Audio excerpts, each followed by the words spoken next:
अगर ईवीएम से चुनाव हुआ, जो कि इस देश की जनता ने जिम्मेदारी ली है अपने ऊपर, नहीं होने देगी, तो ये ध्यान से उम्र कट जाएगी जेलों में। अभी भी टाइम है। करोड़ों वोटों में धांधली की है हर एक इलेक्शन कमीशन का ऑफिसर, ध्यान से सुन ले। हम जो कहते हैं वो करते भी हैं। उम्र निकल जाएगी, उम्र कैद से कम सजा नहीं होगी एक भी इलेक्टोरल ऑफिसर को, और हम ये फ्रॉड साबित कर देंगे, वरना हमें अपनी शक्ल ना दिखाएं ईवीएम की मशीनें ले। ये आपकी नहीं, हमारी जिम्मेदारी है आपको कानूनी मदद देना। सैकड़ों नहीं, हजारों वकील हमने तैयार कर रखे हैं। पहली बात ये। दूसरी बात ये है, ये जो आपको रोका जा रहा है उसके लिए भी हम आपको बता रहे हैं, ये अपराध कर रही है पुलिस भी और सरकार भी। तो उसके लिए सबसे अच्छा तरीका ये है कि ये कानून जो आपके हक छीनने के लिए लाया जा रहा है, और सरकार आपको कुछ भी झूठ बोले मानना नहीं है। पार्लियामेंट का दूसरा सेशन बैठना चाहिए और उसमें ये कहा जाना चाहिए कि ये कानून कभी भी वापस नहीं लाए जाएंगे। ऐसा रेजोल्यूशन जब तक पार्लियामेंट का सेशन बैठ के नहीं पास हो, जब तक आप इनकी बात पे भरोसा नहीं करना, तब तक आप इनकी बात पे भरोसा करोगे, धोखा खाओगे। जैसा ट्रांसपोर्टर्स ने खाया, जैसा इससे पहले आपने भी खाया, और जैसा हर वो व्यक्ति जो 15 लाख के चक्कर में था और पता नहीं कौन कौन से वादों के चक्कर में था, वो धोखा खाएगा। इस मोदी सरकार की एक ही गारंटी है, सबको धोखा देना ही मोदी सरकार की एक गारंटी है। तो मेरा आप लोगों को ये सलाह है, हम लोगों की आपको, अडानी और अंबानी दोनों के, यही दोनों आपकी ज़मीनों पे नजरें गाड़ के बैठे हैं। ये जो 3 काले कानून आ रहे हैं, जूम नहीं हो रहा, एमएसपी और सब कुछ आपको अपने आप मिल जाएंगे। सरकार आपको यहाँ आने से रोक रही है ना। यहाँ तो आंदोलन होगा ही, जबरदस्त आंदोलन होगा। कोई कीले, कोई ताकत दुनिया की आपको रोक नहीं सकती। अडानी और अंबानी के हर एक ऑफिस पे, जहाँ जहाँ भी अडानी अंबानी का ऑफिस है, वहाँ भी आप प्रदर्शन लगाएं, क्योंकि इस सरकार की नब्ज, इस सरकार की, जैसे तोते की जान कहाँ हो, जिनकी जान कहाँ होती है, तोते में। तो ये तोते जो हैं, 2 हैं इनके बड़े बड़े, अभी और भी हैं 5-10, लेकिन ये 2 बड़े तोते हैं। इनके ऑफिस के बाहर, इनके घरों के बाहर प्रोटेस्ट लगाना शुरू कर दिया। तो हर एक जो चाल गंदी घिनौनी चली जाएगी, उसका जवाब देना हमें आना चाहिए। एक तो मैं ये आपसे कहना चाह रहा था अपने सभी साथियों के माध्यम से। दूसरा ये है कि अभी भानु जी ने बताया है कि 25 लाख करोड़ नहीं, मेरे ख्याल से 150 लाख करोड़ सरकार ने उधार लिया। वो सबका बोझ किस पे? आप किसानों पे और आम जनता के ऊपर ही है। और वो पैसा लेकर 25 लाख तो नज़र आ रहा है जो माफ़ किया ये अडानी अंबानी जैसे लोगों का, उससे ज़्यादा 100 लाख करोड़ रुपए ये सब लोग चुरा चुके हैं। उसका कर्जा हमारे ऊपर डाल दिया। तो ये बातें आप ध्यान में रखें, मोदी सरकार की किसी बात को ना मानें। अब मैं आज का जो फैसला सुप्रीम कोर्ट ने किया है, जो माननीय कहने पर हम बाध्य हैं, सुप्रीम कोर्ट को हम लोग सब माननीय कहते हैं, हम लोग बाध्य हैं, लेकिन 2 तरह के माननीय होते हैं। रिस्पेक्ट जो हम करते हैं, ऑनरेबल जो हम कहते हैं, वो 2 तरह के, एक ज़बान से बोला जाता है और एक दिल से बोला जाता है।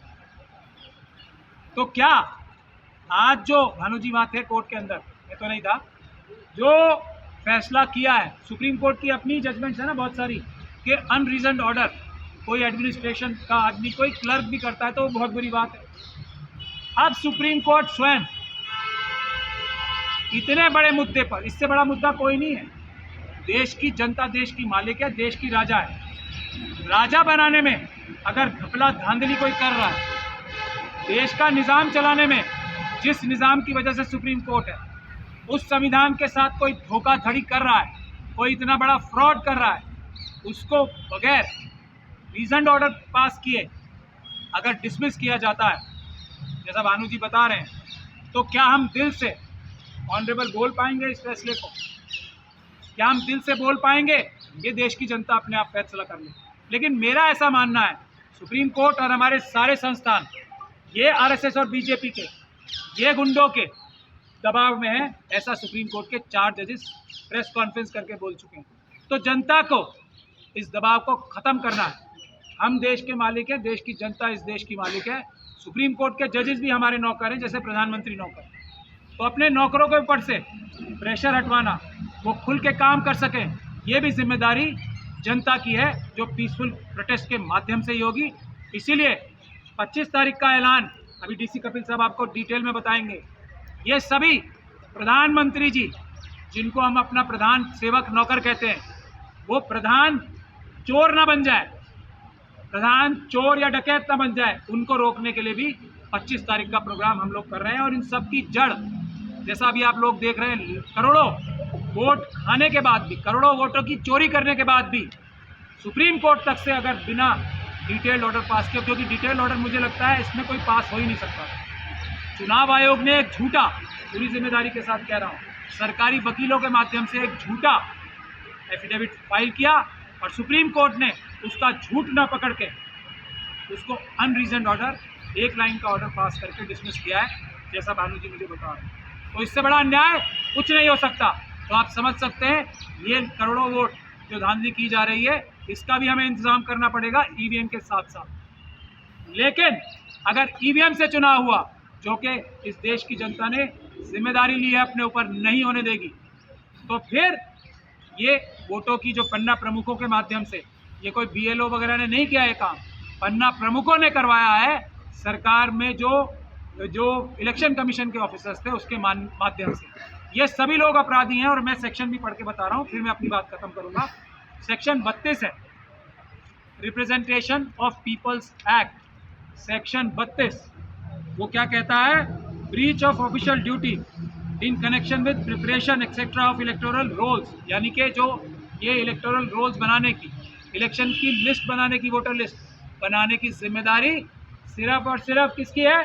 इलेक्शन कमीशन की। इलेक्शन कमीशन का हर अधिकारी 6 महीने से लेकर 2 साल की सजा, मिनिमम 6 मंथ, 2 साल की सजा भुगतेगा जिसने ये फ्रॉड किया। मैं आपको पढ़ के सुना रहा हूँ। If any electoral registration officer, assistant electoral registration officer or other person required by or under this act to perform any official duty in connection with preparation, revision or correction of electoral rolls or inclusion of or exclusion of any entry in or from that roll is without reasonable cause guilty of any act or omission in breach of such official duty, he shall be punishable with imprisonment for a term which shall not be less than 3 months but which may extend to 2 years और with fine।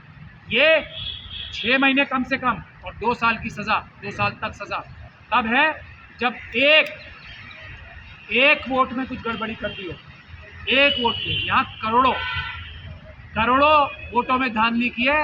हर एक election commission का officer ध्यान से सुन ले, एक vote के लिए 6 महीने की सज़ा है मिनिमम।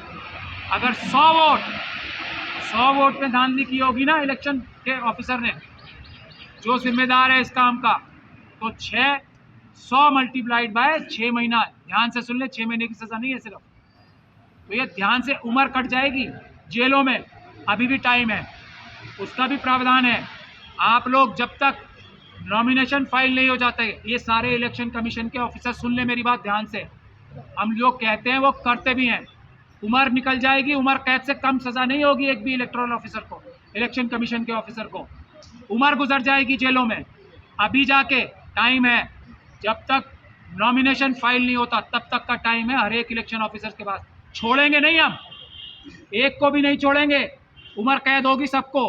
ध्यान रख लें इस बात को और जाके आज से जुट जाएं, अभी बहुत टाइम है। सारे जो गड़बड़ धांधली की है ना पन्ना प्रमुखों के कहने से, आरएसएस के लोगों के कहने से, उसको ठीक कर लें, उम्र कैद से बचेंगे, ये मैं बता रहा हूँ। नहीं तो उम्र कैद से कम सज़ा नहीं होने देंगे हम, इस बात को ध्यान रख लें। बाकी हम सब लोगों को यही कहना है कि बहुत जल्दी आप लोगों को, जो पॉलिटिकल पार्टीज़ भी हैं, उनका सहयोग भी इस आंदोलन से आपको नज़र आ जाएगा। ये एक अच्छी खुशखबरी है जो हम आप लोगों को देना चाहते थे।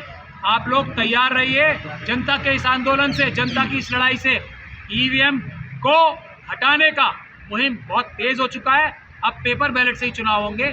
ये सब जो आपने फैसला किया है देश के मालिकों ने, देश की जनता ने, वो इम्प्लीमेंट आपके ये ईमानदार नौकर और सैकड़ों हज़ारों और ईमानदार नौकर जो जान हथेली पे लेके अपनी, आप देख रहे हैं ना ईवीएम मशीनें निकाल के तोड़ी भी जा रही हैं और दूसरे काम हो रहे हैं, वो सब आपके ईमानदार नौकर हैं। एक आखिरी बात कह के मैं अपनी बात खत्म करूँगा। अब ये जो चोरी वाले इलेक्शन कमीशन के ऑफिसर्स आपके पास आते हैं ना मशीन दिखाने, उनको भगा दीजिए, उनसे बोलिए या तो ये मशीनें हमारे हवाले करो, हम ये ठीक है ये ईवीएम हटाओ संयुक्त मोर्चा के जो 50 का चैलेंज है ना, उनको देंगे और वो साबित करेंगे ये फ्रॉड है, वरना ये मशीनें हमें मत दिखाओ। उन लोगों को आप वहाँ से रफा दफा करें।